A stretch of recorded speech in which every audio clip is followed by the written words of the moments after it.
Last year, model and social media influencer Nara Smith became an online sensation. Adorned in designer clothing and recording from a luxurious home, Smith talks her audience through the creation of exquisite meals, punctuated with comments about her life as a homemaker. In one video, she states that her children woke up coughing. So, of course, she made them homemade cough drops. But while the sentiment behind these videos may seem sweet, the reality is rotten to the core. Business Insider of August 7th, 2024 explains, Smith and her videos, each with millions of views, epitomize the ideal of the trad wife. A religious woman who follows traditionally feminine domestic roles with ease, grace, and subservience to her husband. This romanticized concept is not only largely unattainable, but masks the financial dependency and social isolation that these women become victims to. So to understand the full scale of the trad wife movement, we must analyze its causes, harms, and potential solutions. Because as one former trad wife states in a January 2024 interview with The Independent, with The Hollywood Reporter, you're at your husband's mercy when you sign up for that trad wife life. While regressive expectations for women and selling unattainable lifestyles over social media are nothing new, the modern phenomenon of the trad wife is largely a symptom of two causes: gendered economic expectations and algorithmic social engineering. First, gendered economic expectations make tradwifery an appealing alternative to modern feminism. For hundreds of years, women's domestic labor has been the backbone of our male-dominated society. In response, modern feminist movements attempted to emancipate women from their domestic roles and increase their participation in the workforce. But according to an October 2024 Gender Equity Policy Institute's report, women still spend more than twice the amount of time doing housework and taking care of children than men, because of factors like the inequity of housework, the wage gap, and the rising cost of childcare. Being a working mother is an unappealing pathway for some women. So rather than try and balance work life with home life, certain women are incentivized to reject the system altogether and instead focus on the family. And they are. According to the 2024 Women in the Workforce study, women are leaving the American workforce at the highest rate in years. Because if you can't have the best of both worlds, you might as well have the best of one. But living with economic anxiety alone does not make a trad wife, leading us to our second cause: the promotion of trad wife content due to the work of social media algorithms.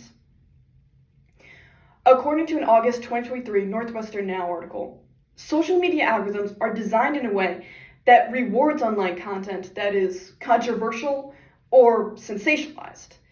And surrounding trad wives is a larger debate about modern feminism. So algorithms work overtime to spread their content and ideology. Just as TikToker S.D. Williams. In the caption of a recent video, she states, "While the world continues to condemn traditional wives, I'll continue to live my truth." Armed with soft smiles and a pink floral apron, she's the perfect conservative Barbie. William cooks, cleans, and positions feminism as an attack on her way of life.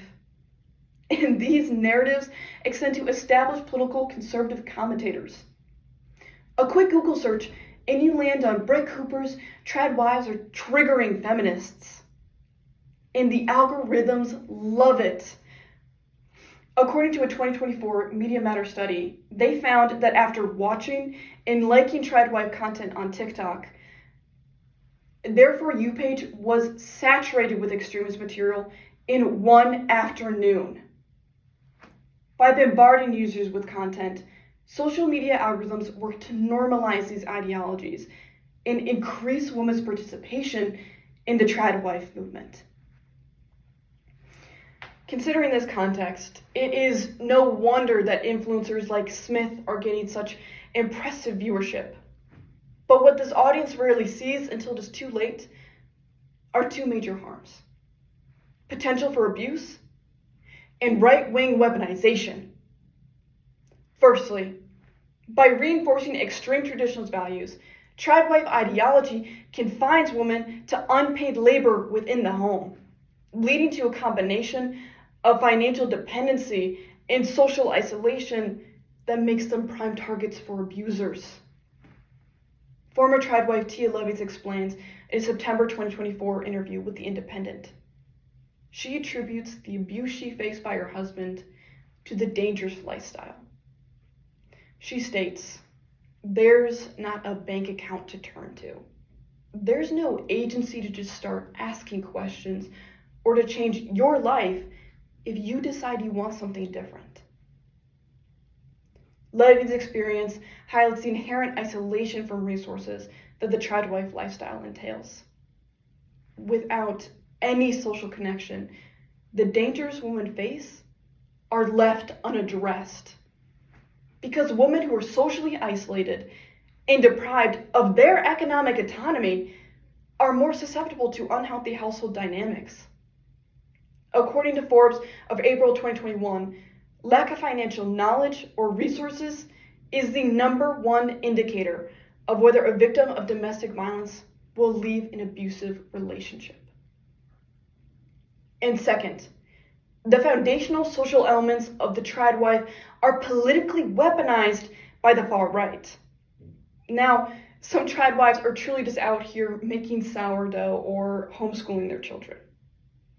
But in the aforementioned 2024 Media Matters study, they found that nearly a third of all tradwife content surveyed contained conspiracy theorists, as well as misogynistic, racist, white supremacist, and broadly far-right narratives.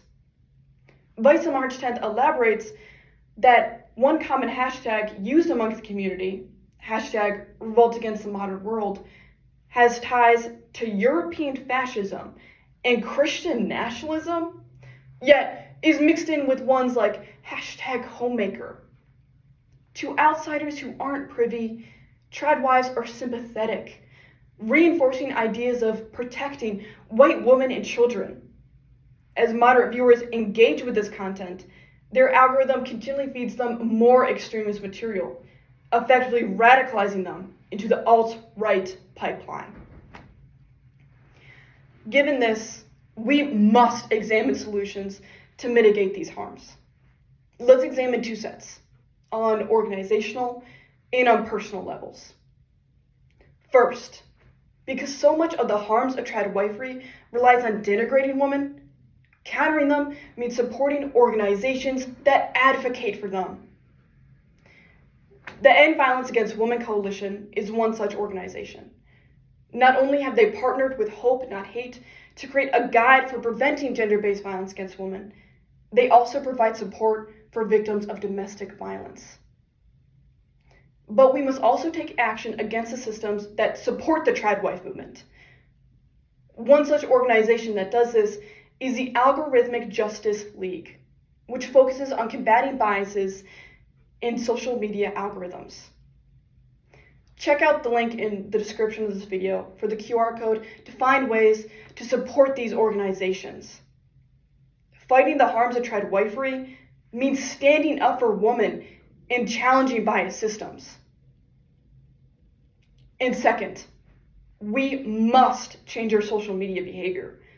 When you're scrolling and you come across a video of a tradwife, pay attention to the message they're sending. If the video contains misogynistic, racist, homophobic, or otherwise harmful messages, report it or add a community note. And if you're like me and you still love to watch videos of people making sourdough, you still can. Instead of supporting these tradwives, focus your attention on ideologically progressive accounts. Check out the link for my personal recommendations, so you can watch pretty baking videos without the white supremacist caption. Today, We've discussed causes, harms, and potential solutions to help mitigating the problems posed by the trad wife movement. This movement is more than just beauty and babies.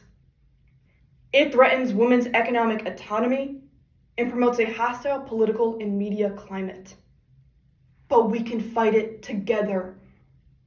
While the trad wife life may work for Nara Smith, it will not work for me.